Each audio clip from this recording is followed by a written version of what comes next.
60,000 years ago, inside a cave on Mount Carmel in what is now northern Israel, a Neanderthal woman is in labor. Researchers cannot know her name or her exact story, but they can know something remarkably specific about her body in that moment. Decades after her pelvis was pulled from that cave floor, a team led by Timothy Weaver at UC Davis and Jean-Jacques Hublin at Germany's Max Planck Institute for Evolutionary Anthropology digitally reconstructed it, fragment by fragment, and ran the numbers. The verdict: her birth canal was every bit as tight, twisted, and mechanically demanding as a modern human's. No epidural, no monitor, no surgeon on call. But almost certainly not alone, because across the entire span of human evolution, the one thing ancient birth rarely lacked was a second set of hands whose only job was to catch the baby. For most of human history, giving birth wasn't a private medical event handled by one woman on a table with a doctor waiting at the end of it. It was closer to a group emergency. It required a specialist. And the reason traces back millions of years to the day an ancestor first stood upright on two legs. That's chapter 1. Around 5 to 7 million years ago, early hominins abandoned a four-legged gait for a two-legged one. Walking upright meant re-engineering the pelvis into a narrower, more basin-shaped structure to support the body's weight over 2 feet instead of 4. Paleoanthropologists Karen Rosenberg at the University of Delaware and Wenda Trevathan at New Mexico State University have spent careers tracing exactly what that trade did to birth. The clearest fossil evidence comes from Lucy, the 2-million-year-old Australopithecus afarensis skeleton pulled from the ground at Hadar, Ethiopia in 1974. When researchers Robert Tague and Owen Lovejoy analyzed her pelvis in 1986, they confirmed what the new upright frame implied: the exit was already getting narrower, long before the thing trying to pass through it got any bigger. Then it got bigger. That's the second layer of the problem, and it started roughly 2 million years ago as the genus Homo began evolving dramatically larger brains. A fossilized Homo erectus pelvis, unearthed at Gona, Ethiopia, and dated to 1.8 million years old, was studied by Scott Simpson and colleagues and published in the journal Science in 2008. It showed a birth canal already stretched about as far as bone anatomy could reasonably allow, not by getting wider overall, but by twisting into an oval shape at the entrance and a different oval shape at the exit, rotated roughly 90 degrees from each other. So, what does a body do when the exit is barely wider than the thing trying to get through it? It doesn't just push the baby straight out, it rotates it, turning the infant's head and shoulders through that twisted channel in stages, the way a key turns through a lock with an odd-shaped bit.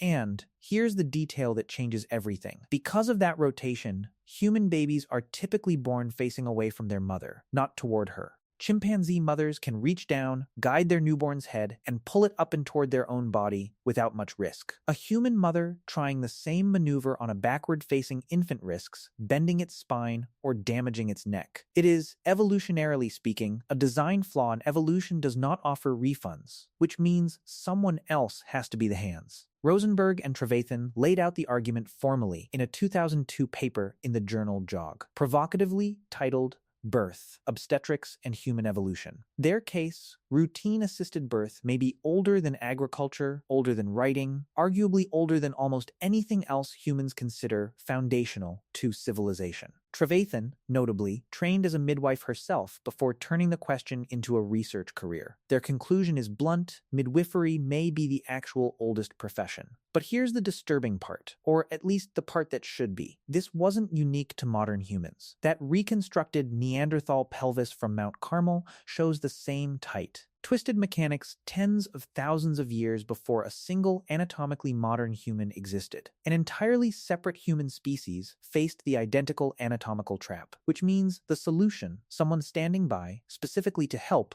almost certainly evolved right alongside it, not as a modern convenience layered on top of an ancient problem, but as the problem's oldest working fix. Ethnography backs this up directly. Anthropologist Marjorie Shostak spent years living among the ÄKung, a hunter-gatherer people of the Kalahari Desert in Botswana, documenting her fieldwork in the 1981 book Nisa, The Life and Words of a ~Kung Woman. Alongside researcher Melvin Connor, she also published a detailed 1981 study on ~Kung birth practices. The pattern they recorded: women typically gave birth crouching or squatting, often in a hut set slightly apart from camp, and while an experienced mother having her third or fourth child might sometimes labor with minimal help, a first birth was almost never attended alone. Someone was always close enough to catch. Now here's where the story is supposed to bend toward progress, toward hospitals, doctors, and modern medicine quietly replacing all of this. Except for a stretch of the 19th century, that's not remotely what happened. Vienna, 1847,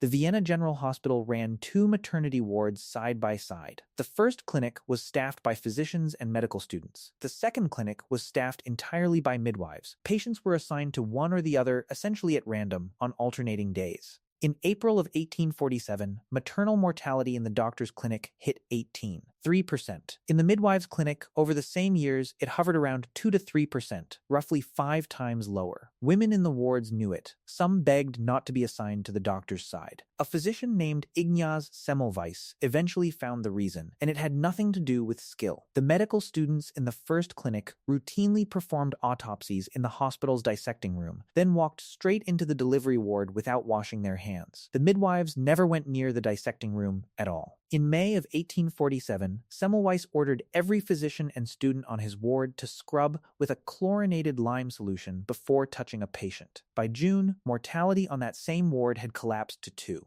2%, suddenly on par with the midwives next door. For a full generation before that order, the most dangerous place in Europe to give birth was arguably a hospital run by trained doctors, precisely because it had quietly abandoned the one instinct every prior human culture had never given up: never let the mother's care become a solo act, which loops all the way back to that cave on Mount Carmel and every birth hut, delivery room, and hospital ward since. Modern medicine did eventually make birth dramatically safer, but not by discovering some brand new principle. It got safer once it relearned, the hard way, a rule the species had already been running on for millions of years. The tools in the room have changed almost beyond recognition. The rule standing next to the bed never really did.